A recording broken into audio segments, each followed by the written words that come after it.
Hey everyone, and welcome back to the channel. I'm so glad you're here today. In a world of constant digital connection, where we're swiping left and right, filtering selfies, and living in a culture of endless options, dating can feel more complicated than ever. As Christians, we often feel caught between the culture's view of love and the biblical call to something deeper, purposeful, and lasting. So, how do we build relationships that truly honor God? How do we find a partner who shares not just our interests, but our purpose? How do we move from simply dating to building genuine kingdom connections? Today, we'll dive into Christian dating and relationships, building kingdom connections in modern love. This isn't a list of rules. It's about discovering freedom and joy in Christ-centered love. Before we define a God-honoring relationship, we must understand the difference between the world's love and God's love. The world defines love as conditional and transactional, built on "what can you do for me?" Movies, music, and media often present love as a feeling that fades when it no longer serves us.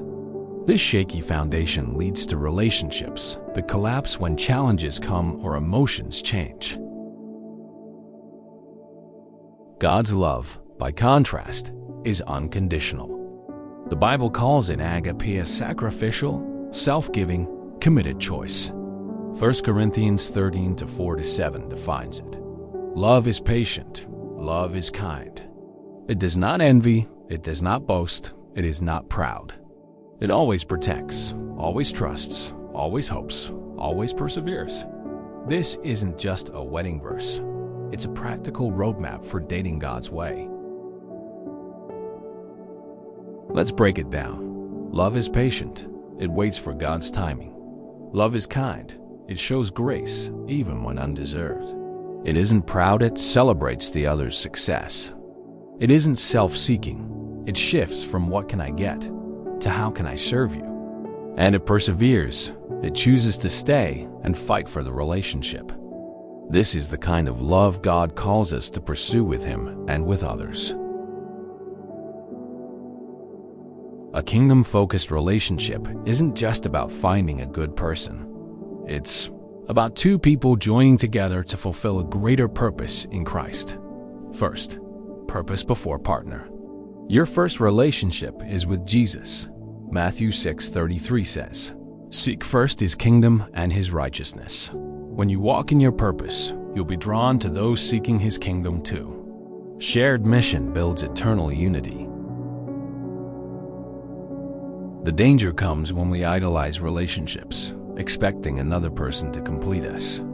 That pressure crushes them and distracts us from Jesus, our true source of fulfillment. Second, character over chemistry. Chemistry is exciting, but feelings fade. The Bible warns in Jeremiah 17:9 that the heart is deceitful. So, look beyond sparks to a person's true character and integrity when seeking a lifelong partner. How do they handle stress? How do they treat others? Do they show humility, patience, and grace?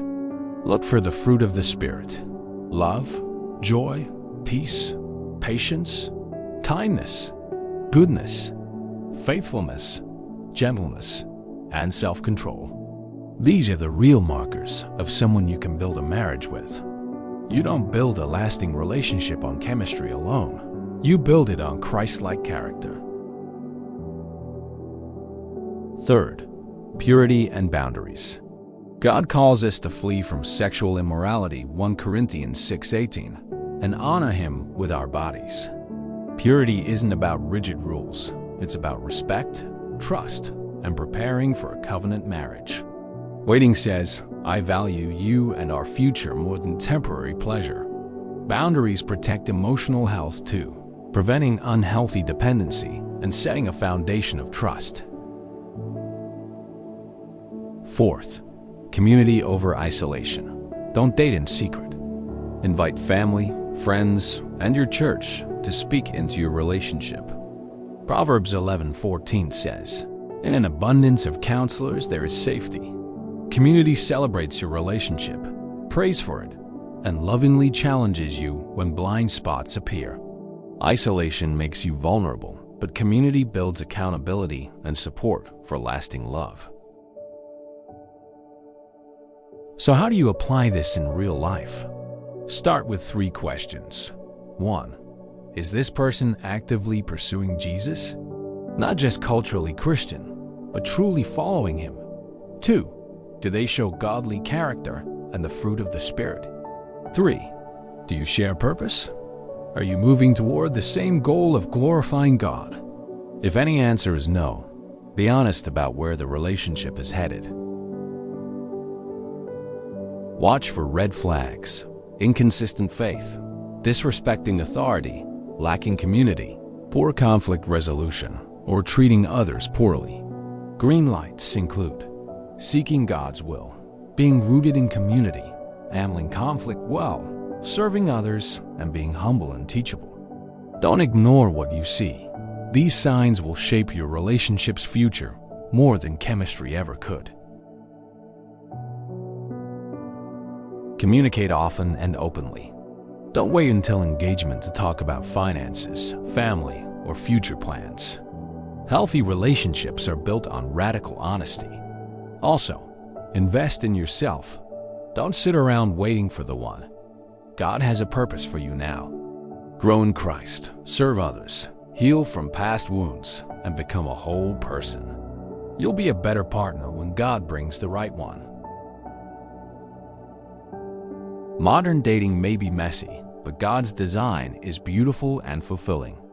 A Christian relationship isn't about finding someone to complete you. It's about finding a partner to walk with you toward Christ.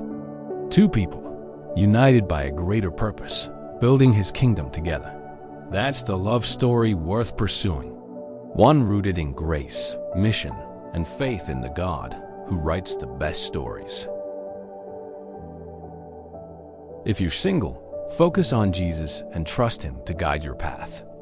If you're in a relationship, be intentional about laying a Christ-centered foundation. What biblical principle has helped you in relationships? Share in the comments. If this message encouraged you, give it a thumbs up, subscribe, and hit the bell. Thanks for watching, and remember, a great love story is 2 people focused on one purpose.